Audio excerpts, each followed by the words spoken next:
कोयटा बलूचिस्तान के जिला खजदार में जीरो पॉइंट के मुकाम पर स्कूल बस पर दहशतगर्द हमले में 3 बच्चों समेत 5 अफराद शहीद हो गए। तफसीलात के मुताबिक पाक फौज के शोबे ताल्लुकात आमा ISPR की जानब से बयान में कहा गया कि बलूचिस्तान के इलाके खजदार में स्कूल बस पर दहशतगर्द हमला हुआ। भारतीय स्पॉन्सर्ड दहशतगर्दों ने बुजराना कार्रवाई में स्कूल बस को निशाना बनाया। ISPR का कहना था कि दहशतगर्द हमले में 3 बच्चों समेत 5 अफराद शहीद हुए और कई बच्चे जख्मी हो गए। इस्लामाबाद वज़ीर-ए-आज़म शहबाज शरीफ का कहना है कि आर्मी चीफ को फील्ड मार्शल बनाने का फैसला मेरा था और फैसले में नवाज शरीफ की मुशावरत शामिल है। तफसीलात के मुताबिक वज़ीर-ए-आज़म शहबाज शरीफ ने सीनियर सहाफ़ियों से गुफ्तगू करते हुए कहा कि आर्मी चीफ को फील्ड मार्शल बनाने का फैसला मेरा था, लेकिन कोई भी फैसला करने से पहले नवाज शरीफ से भी मुशावरत करता हूँ।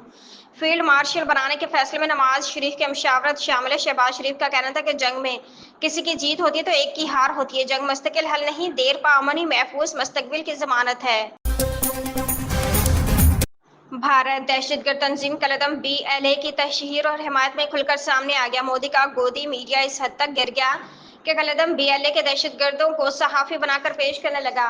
कलदम BLA ने जंग में पाकिस्तान के खिलाफ भारत का साथ देने का ऐलान किया, जो दुनिया पर वाज़ेह करता है कि बलूचिस्तान में दहशतगर्दी के पीछे कोई और नहीं, भारत है। पाकिस्तान, चीन और अफगानिस्तान वज़ीर ख़ारजा के साथ अफ्रीकी इजलास में तीनों ममालिक ने बाहमी ताउन बढ़ाने पर इत्तफ़ाक़ किया है। तर्जमान दफ्तर ख़ारजा पाकिस्तान के जारी बयान में कहा गया कि पाकिस्तान, चीन और अफगानिस्तान वज़ीर ख़ारजा का अफ्रीकी इजलास बीजिंग में हुआ। इजलास में तीनों ममालिक के ताउन बढ़ाने के लिए बातचीत तामीर व वसी तर थी और तीनों मुल्कों ने एतमाद साज़ी और करीबी रवाबित पर जोर दिया।